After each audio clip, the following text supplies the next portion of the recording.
Hi guys, let's do an example of a very tricky twin that is pretty good at simulating higher symmetry and tricking us into solving it in the wrong crystal system. I have the data reduction output in this folder, which is going to be available to you. And the first thing I want to do is take a look at the output from the space group determination. So that's in a file called GRL for GRAL output. This kind of recaps the screens that you go through when you run GRAL, the last step in our data reduction process. So first we see the original cell. It was introduced as a monoclinic cell with a 102 degree beta, but the computer wants to make this orthorhombic. You can see here that the top suggested lattice on this list is a C-centered orthorhombic lattice with a RInt value that's not crazy. It's not fantastic, but you can see a slightly elevated RInt for all kinds of reasons. So maybe 12.5%. I don't know. Maybe we're going to live with it. We can see that there's a monoclinic option with a much better RInt, but for now we're going to go ahead and stick with the highest symmetry and let the computer do what it wants to do. When we assume that C-centered orthorhombic lattice, first we notice that the e squared minus 1 statistic is a bit lower than expected for centrosymmetric, but again, that can happen for all kinds of reasons. We can analyze the systematic absences, and we find that there are a few space groups consistent with those absences. Amm2 and Cmme are a pair that go together and share the same set of absences. The most noteworthy thing about these suggested space groups is that they're extremely uncommon in the CCDC. There's probably 1 million or more structures in the Cambridge database, so if there's only 20 in this one space group and 18 in the other, that's a sign that we're looking at a pretty unusual situation. But again, these are the choices that match the systematic absences. So we'll tentatively assign one of those space groups, and we'll see what comes out when we run ShelXT on this data set and see what space groups are consistent with the actual solution. So that's the next thing we're going to do. I'm going to run ShelXT wcore.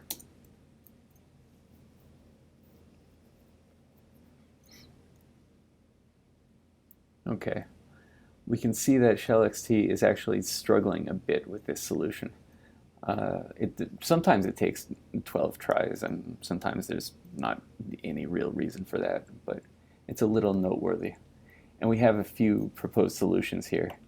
Interestingly, they're not in the suggested space groups from GRAL. We have a solution in Amm2 and another solution in the same space group, different orientation.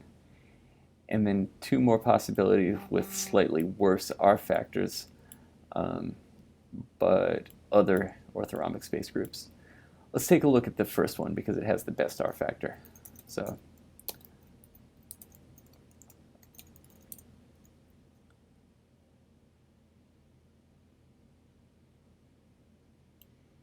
here we go. What the heck am I looking at here? It's practically just a giant jumble that we're looking at. This is a selenourea. We've seen a couple examples of those, and maybe I can convince myself that I see one selenourea fragment here. Maybe I see a ring with a couple extra atoms nearby. Maybe I see a couple atoms of an alkyl chain here. But basically it's a jumble. We could spend some time working on this structure with difference maps, adding and deleting atoms, and see if we can get it to make more sense. But I think the first thing to do is check the other possibilities and see if we see anything a little more more reasonable looking. Here's the second possibility. Again, it has a lot of features of a jumble. I definitely in this example can see a selenourea. I can see a couple alkyl chains. They look like they're generally in a extended conformation. I can see a ring that maybe resembles the ring fragment we saw in the last solution. And over here is another similar fragment of a ring. Making a long story short, this structure looks like junk. It kind of makes us think back on the suspicions we had about the RNT value was a bit high. The e squared minus 1 statistic was kind of a strange number to see there. There was a monoclinic space or a monoclinic lattice with a much better RNT factor. So the next thing to do is go back to our data reduction and output a file in that monoclinic lattice system and see if maybe we get a better solution then. And if it turns out we lowered the symmetry too much, we can always add symmetry back in when we come back. So I'm going over to Chrysalis, and I'm going to use a little trick to start at the space group assignment stage by typing, well, I better show you. I'm pulling up the command shell, which is the second button on the left, and I'm typing in GRAL with nothing. And now I'm going to load from the desktop the HKL file that we're working on here.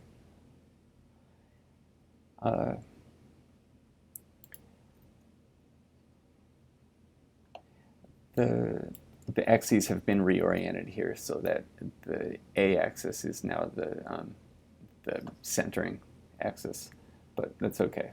The computer's not going to mess it up. We can come back here and select the monoclinic lattice that we were interested in and hit apply here. The e squared minus 1 statistic, it's still about 0.9. And we know that when that's low, that's a potential warning sign of a twin for the reasons that we talked about. But we do have a clean set of absences for a 2-1 axis and a glide, which is going to get reset in P21 upon C to give us a unit cell with a smaller, if you can see it, a smaller beta angle. And there's a number of reasons why refinements work better when beta is as small as possible, given your choice of cell axes. But we're reassured by this because absences for P21 over C are a lot more normal than those orthorhombic space groups that were suggested before. I'm going to say yes to overwriting these files, and I'm going to come back to my work folder. I have a trick here to copy those files over from that other computer.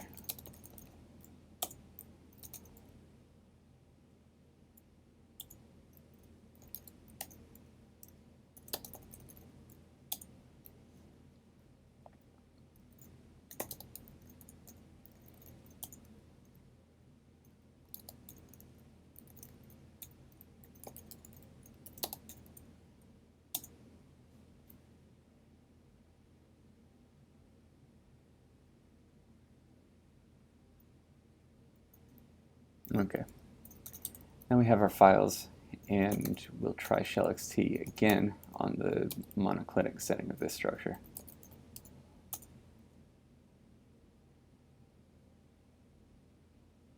It still took a few tries to solve here, but let's take a look at the output and see what we got. Oops.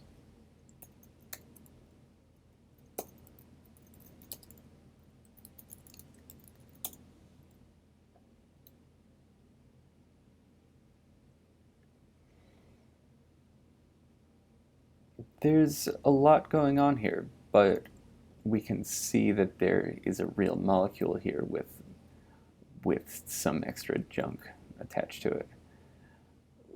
I mentioned that ShelXT occasionally has a hard time with twins, so let's try quickly a solution with ShelXS and see if it comes out any different.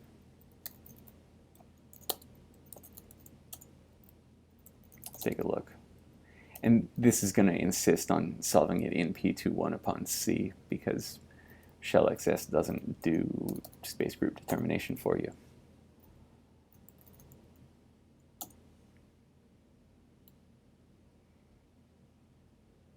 Okay. Remember that ShelXS is only going to give you heavy atoms, and for the rest you're kind of on your own for finding them. But this looks potentially reasonable. Oh, I just remembered something about ShelXT that maybe we should come back and try. You can force the space group in ShelXT, and even though it only wanted to give us a solution in PC, we can make it give us one in P2 upon C. We do that with ShelXT wcore -s quotes P2 1 upon C.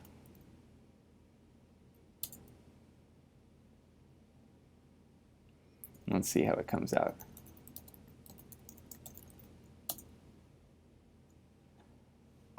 This is totally reasonable.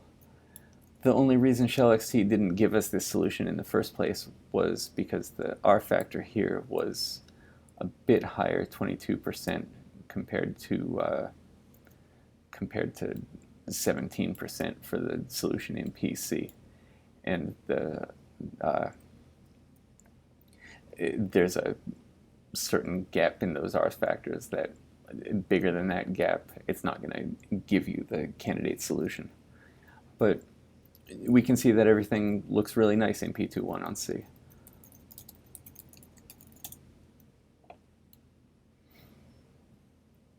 So we need to fix a few atoms here, and I'm just going to do a quick job of this in OLEX instead of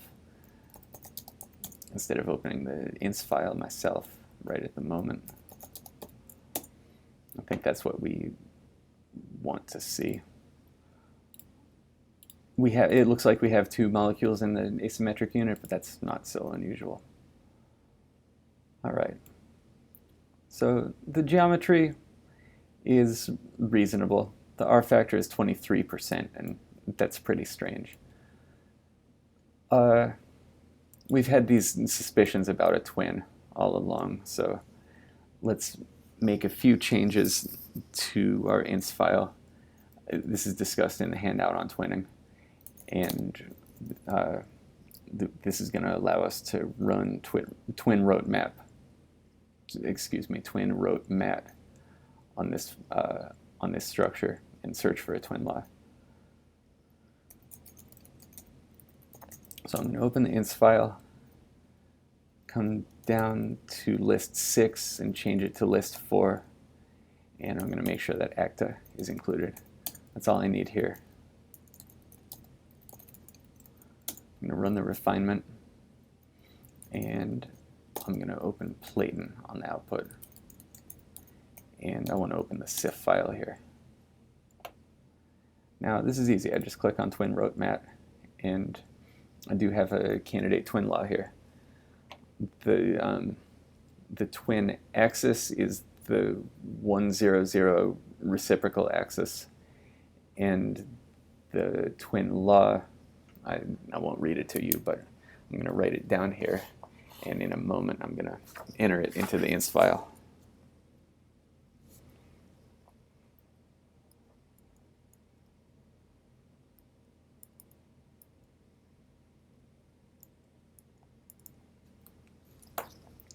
All right, that's all we needed from Platon, so I'm going to exit. Come back here, edit the inst file again. Below the fvar line, I'm going to put twin. I'm going to type in the twin law that Platon gave us. I'm going to put a 2 at the end because this is a twofold axis and it generates 2 components. And I'm going to give a BASF instruction that's going to have 0.5 as a starting value. So let's run this refinement and see if the results change. Look at this. The R factor went from, what was it, 28%? It went to 6.3%. This is fantastic for an isotropic refinement with no hydrogen atoms.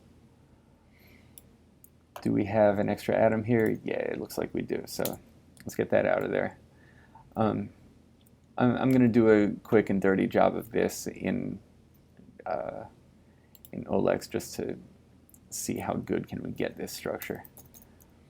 I'm typing HAdd, and I clicked on the anisotropic atoms button. I could have also typed anice. Now I'm going to type refine.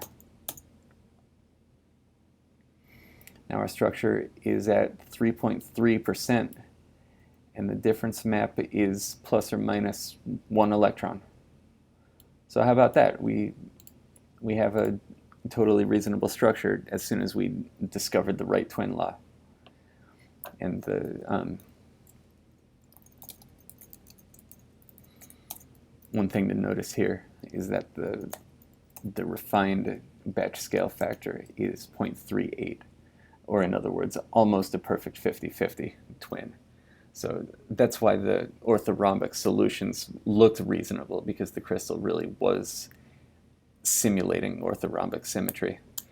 And it's also, it's why we had trouble solving this structure, because twins that are close to equal are the most difficult. They have most strongly so 2 images of the structure superimposed on each other, and that causes all kinds of problems. But as soon as you identify the twin law, everything is pretty much back to normal. So at this point we can go ahead with naming and sorting our atoms and finish the structure up like we have in the past. So thanks for watching.